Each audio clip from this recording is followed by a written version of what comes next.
Assalamualaikum warahmatullahi wabarakatuh. Alhamdulillahirrahmanirrahim. Pada kesempatan ini saya Dr. Hardianto Janggi, SMH, selaku dosen pada Fakultas Hukum Universitas Muslim Indonesia, akan menyampaikan materi kuliah, eh, mata kuliah tidak pidana tertentu pada mahasiswa Fakultas Hukum Universitas Muslim Indonesia.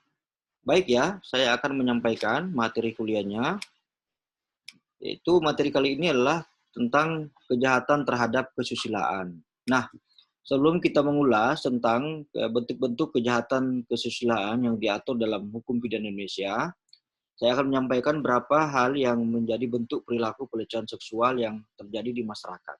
Yang pertama adalah perkosaan, baik yang masih berupa percobaan maupun yang sudah merupakan tindakan nyata. Kemudian surat-surat, telepon, benda yang bersifat seksual, desakan untuk melakukan tindakan seksual, kemudian desakan untuk berkencan, sentuhan, sandaran, penyebutan atau cubitan yang tidak diinginkan, pandangan atau gerakan-gerakan yang bersifat seksual dan tidak diinginkan, kemudian olok-olok, gurauan, pernyataan atau pernyataan yang bersifat seksual dan tidak diinginkan. Jadi perbuatan tersebut adalah merupakan perbuatan yang tidak diinginkan oleh eh, orang yang kemudian dimaksud oleh si pembuat. Nah, dalam hukum pidana Indonesia, dalam hal ini Kitab Undang-Undang Hukum Pidana yaitu KUHP, itu diatur dalam titel 14 buku 2 KUHP kejahatan terhadap kesusilaan. Yaitu diatur dalam pasal 281 sampai dengan pasal 303 KUHP. Nah, kita coba lihat ya, pasal 281 ya. Yang pertama, unsurnya adalah barang siapa. Kemudian dengan sengaja, kemudian terbuka atau umum, melanggar kesusilaan. Jadi harus ada si pembuat dan perbuatannya itu harus sengaja. Disengaja dalam hal ini adalah perbuatan itu dikehendaki oleh si pembuat. Jadi pembuatnya harus menyadari atau menghendaki terhadap perbuatannya itu dilakukan di depan umum adalah perbuatan yang melanggar kesusilaan. Nah, dalam ayat 2 sama, barang siapa dengan sengaja di depan orang lain melakukan perbuatan itu yang bertentangan dengan haknya dan melanggar kesusilaan. Jadi 281 ini adalah merupakan kesusilaan delik kesusilaan umum ini ya, dengan sengaja terbuka di depan umum ya dalam hal melakukan suatu perbuatan kesusilaan yang dilakukan itu dengan sengaja. Kemudian pasal 282.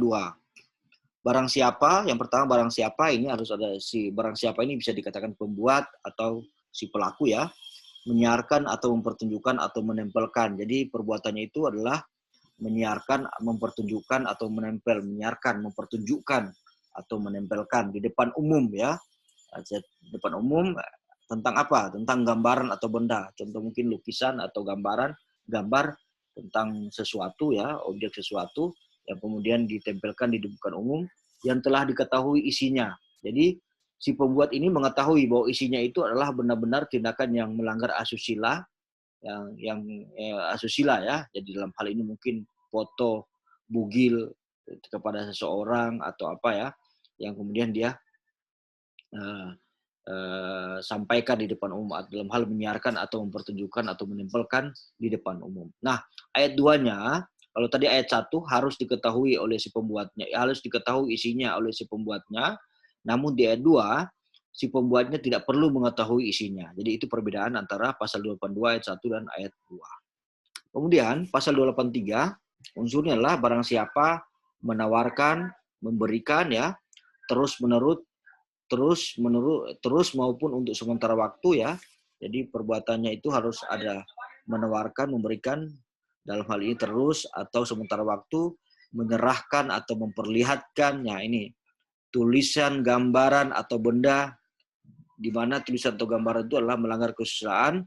Kemudian ada juga alat untuk mencegah atau menggugurkan kehamilan kepada seseorang yang belum dewasa yang diketahui atau sepatutnya harus diduga bahwa umurnya belum 17 tahun. Jadi ini adalah memperlihatkan sesuatu yang secara terus-menerus atau sementara waktu, suatu gambaran atau benda atau tulisan yang dalam hal ini adalah alat untuk mencegah atau menggugurkan kehamilan kepada seseorang kepada orang lain yang umurnya diduga belum 17 tahun. Ini pasal 283 ayat 1 ya.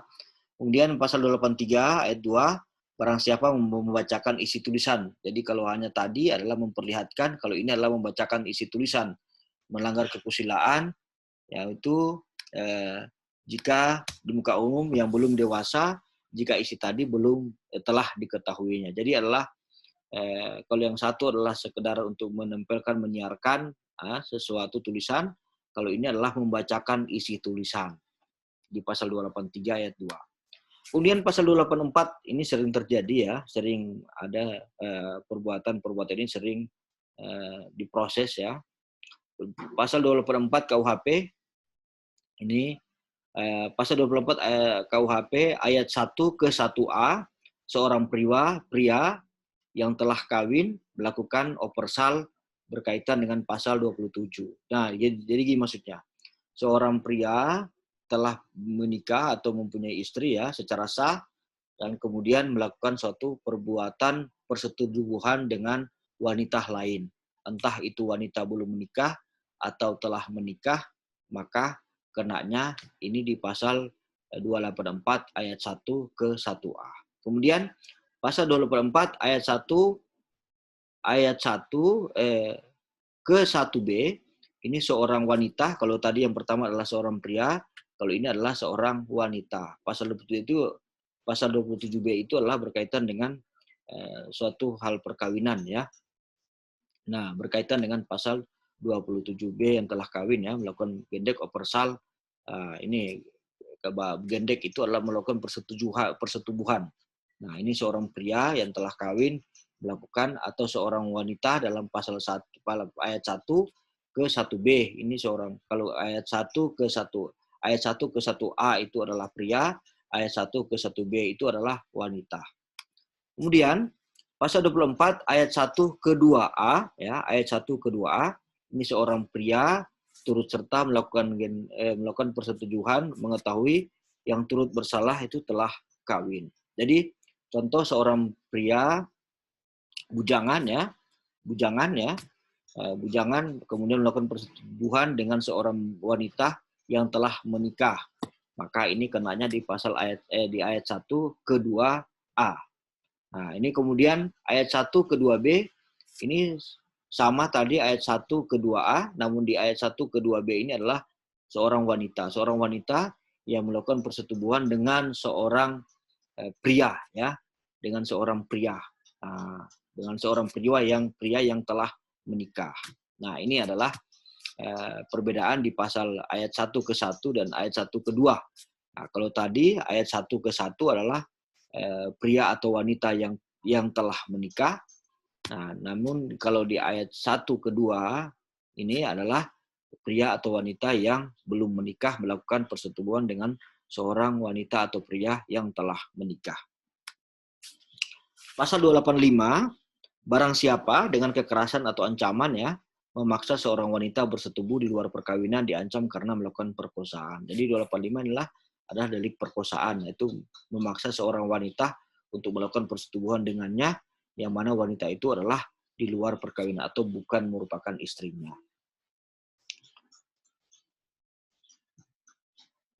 Nah, tapi perbuatannya itu harus dengan kekerasan atau ancaman kekerasan ya.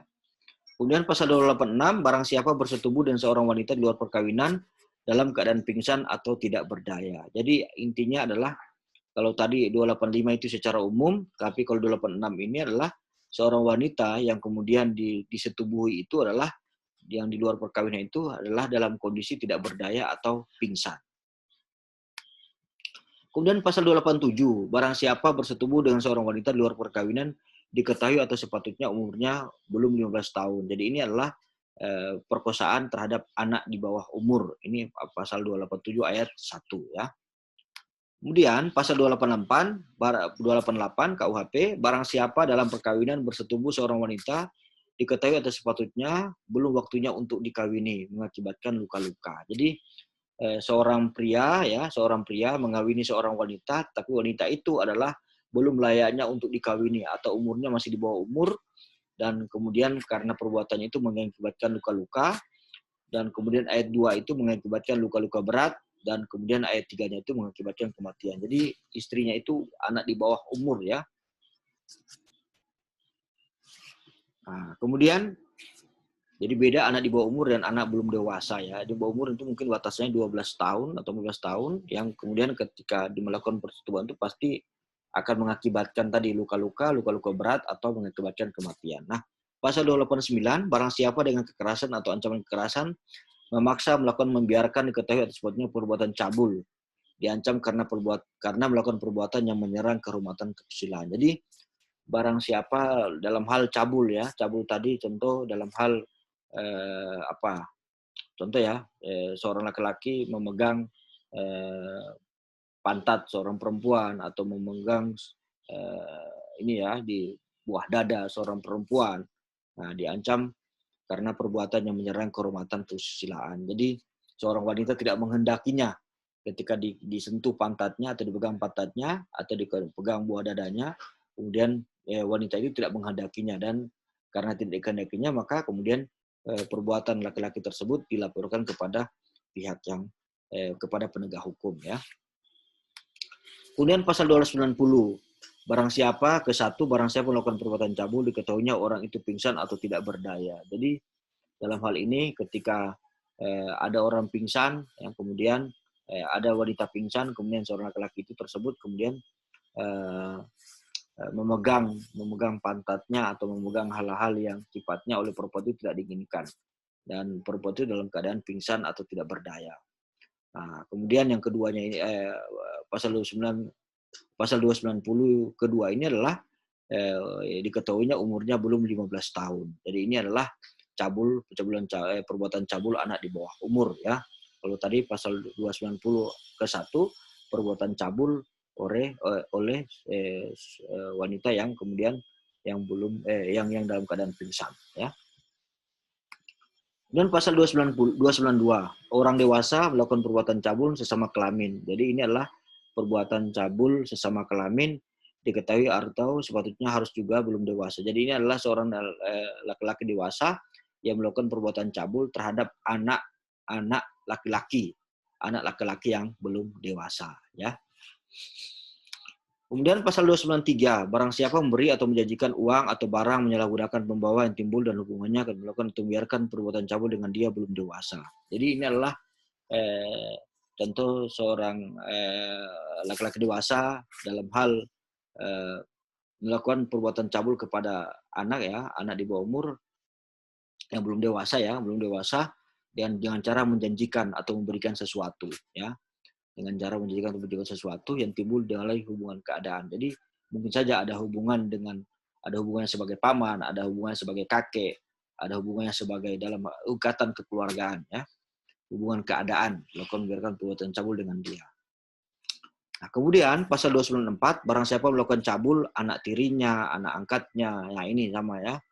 Anak tirinya, anak angkatnya di bawah pengawasannya yang belum dewasa atau dengan orang lain yang belum dewasa yang punya pendidikan atau penjagaannya. Jadi ini contoh anak asuh atau anak tiri, anak sungguh, anak di bawah pengawasan ini dilakukan perbuatan cabul ini bisa kena di pasal 294 ayat 1. Nah, ya, ayat 2-nya ini adalah pejabat yang melakukan cabul terhadap bawahannya atau dengan orang yang penjagaan atau diserahkan kepadanya. Jadi ini adalah pejabat yang melakukan cabul terhadap bawahannya.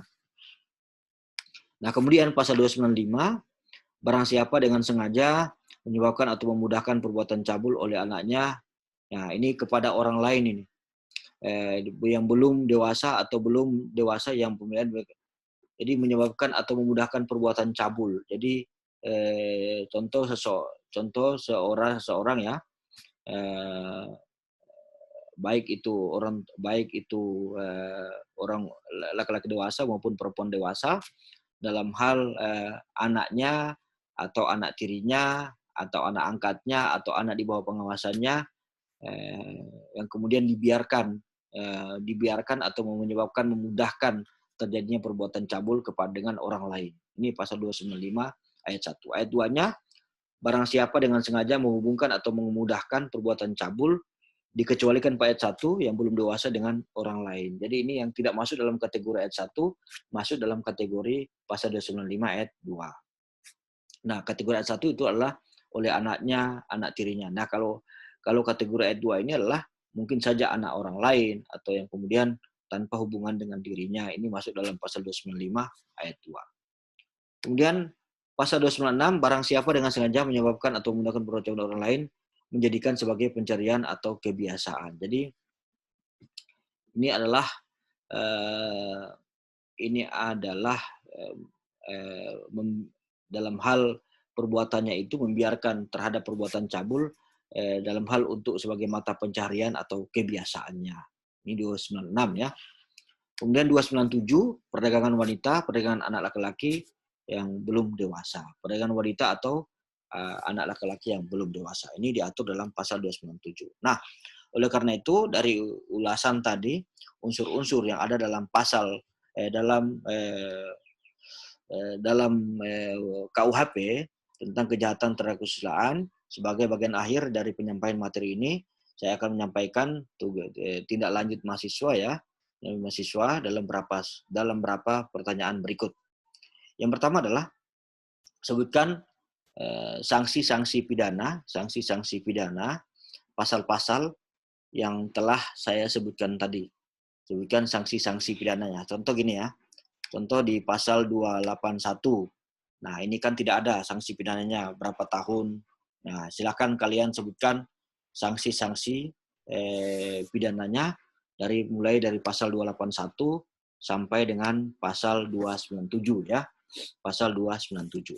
Nah, ini sebutkan sanksi-sanksi pidana sebagaimana pasal-pasal yang telah sebutkan tadi berkaitan dengan kejahatan terhadap kesusilaan. Kemudian soal yang kedua adalah apa perbedaan antara pasal 284 ayat 1 ke 1 dan pasal 284 ayat 1 ke 2. Nah, ini ya, apa perbedaan antara pasal 284 ayat 1 ke 1 dan perbedaan pasal 284 ayat 1 ke 2. Kemudian yang ketiga adalah sebutkan bentuk-bentuk pelecehan seksual yang terjadi di masyarakat ya, sebutkan bentuk-bentuk pelecehan seksual yang terjadi di masyarakat. Nah, kemudian yang itu saja ya, tiga soal sebagai tindak lanjut mahasiswa. Dalam hal cara menjawabnya silakan kalian lihat pada akun kalam mata kuliah tidak pidana tertentu. Demikian penyampaian materi kuliah dari saya. Saya akhiri, wabillahi taufiq wal hidayah. Wassalamualaikum warahmatullahi wabarakatuh.